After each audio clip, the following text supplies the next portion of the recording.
Hello, friends. Each year on the Sunday before Thanksgiving, we in the Faith and community gather together for our community Thanksgiving service. It's an opportunity for us to come from various traditions and backgrounds and Christian denominations and worship together, to give thanks together, and to be community together. And in my opinion, it is probably the most beautiful night of ministry in the Faith and community each and every year. To see us celebrate our diversity and to come together in a loving embrace. It's a beautiful thing. Many of my fondest memories, most of my fondest memories of corporate worship in ministry have come out of our Thanksgiving service. My first Thanksgiving service, I was the host pastor. We welcomed everybody here into Faith United Methodist Church, and my beloved friend, Reverend C.J. Ross, stood in my pulpit and preached a wonderful sermon that I still remember to this day about how Jesus' breaking the bread at the Passover was an act of gratitude, and how when we break bread, it too should be an act of gratitude. I remember the next year going and preaching at Faith and Baptist Church, my first ever preaching moment at a Thanksgiving service.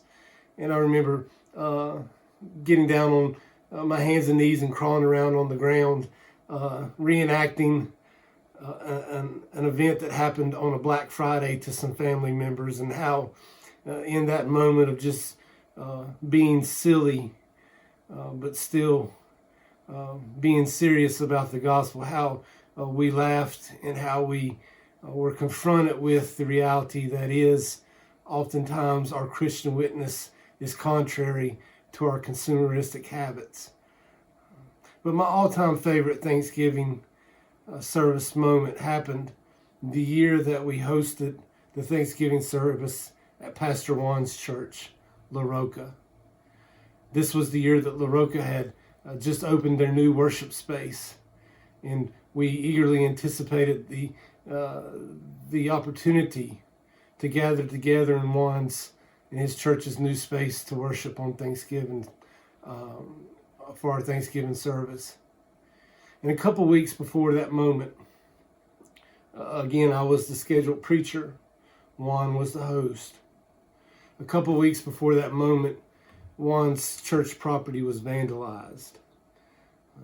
Someone, out of an act of hate, vandalized the property at La Roca. And I remember going there on that Saturday morning upon the discovery of the vandalism, and I remember the pain in Juan's eyes.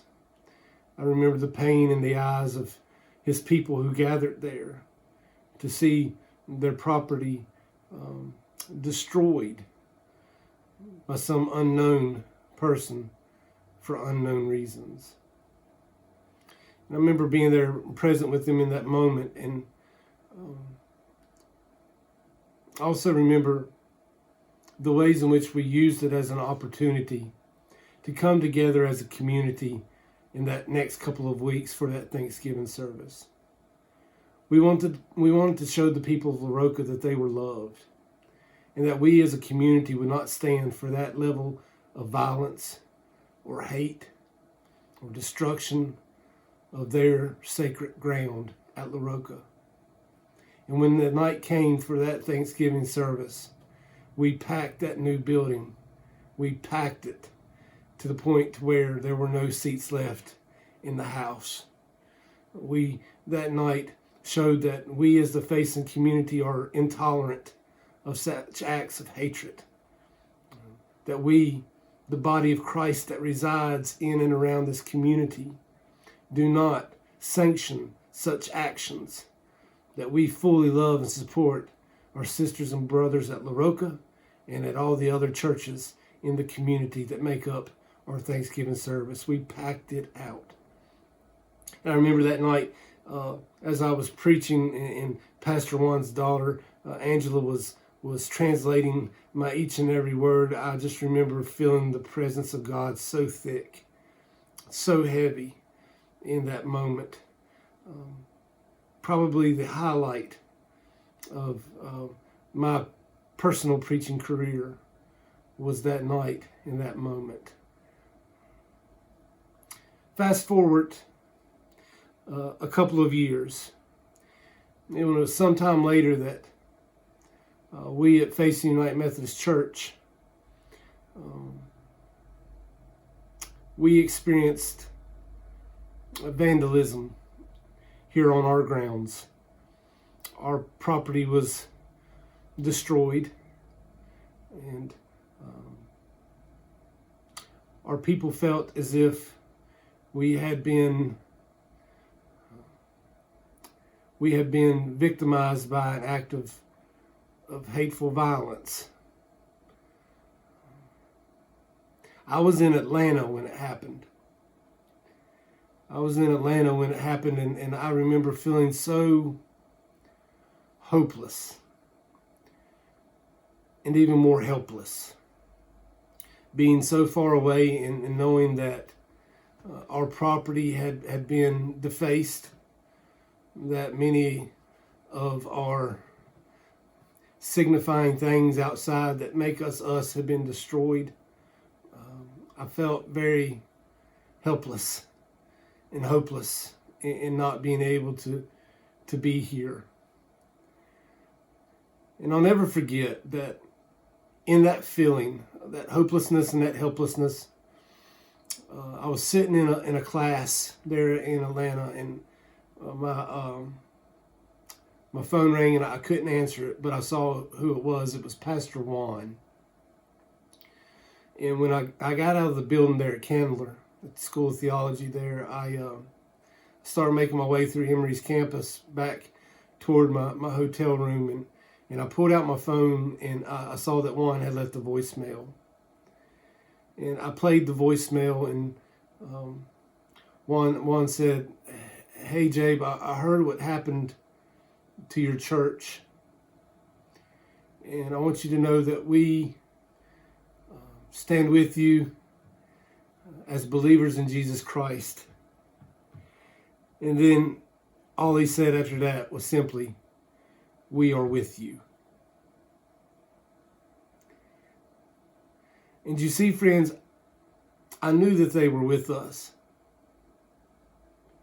because they knew what it was like. They had been there before.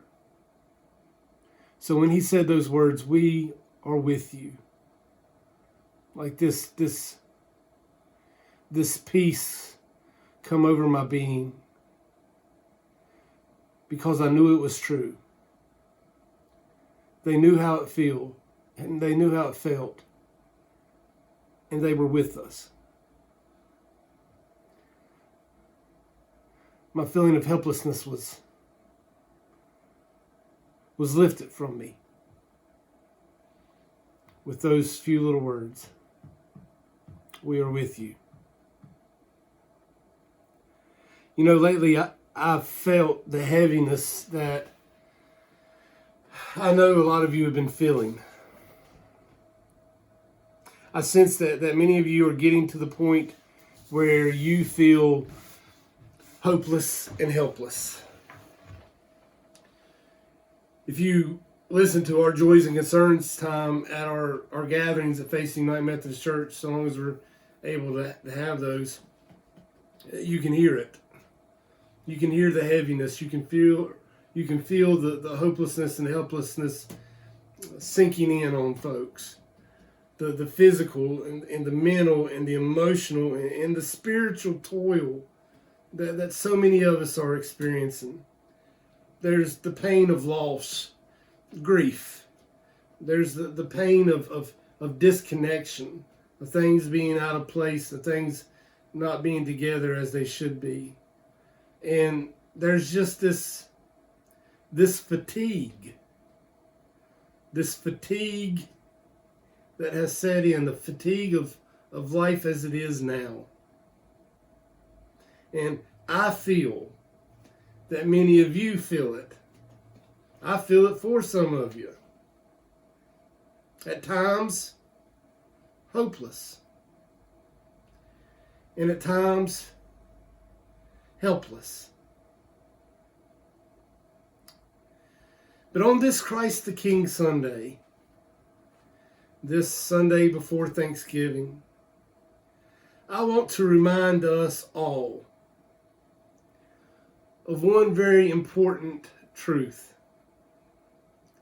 And that is, the King came off of the throne.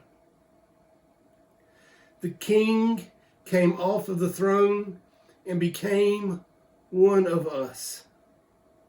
He experienced life as we experience it, with all of its highs and lows and ups and downs, with all of its pain,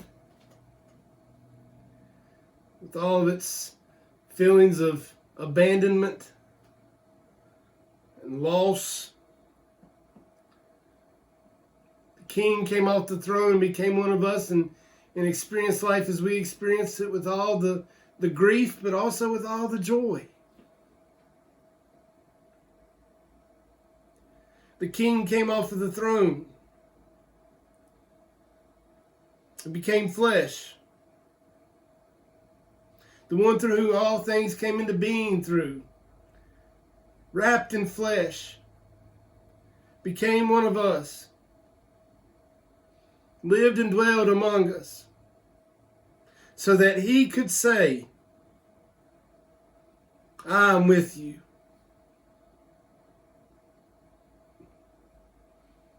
He knows. He's been there before. I am with you. Everything is going to be okay.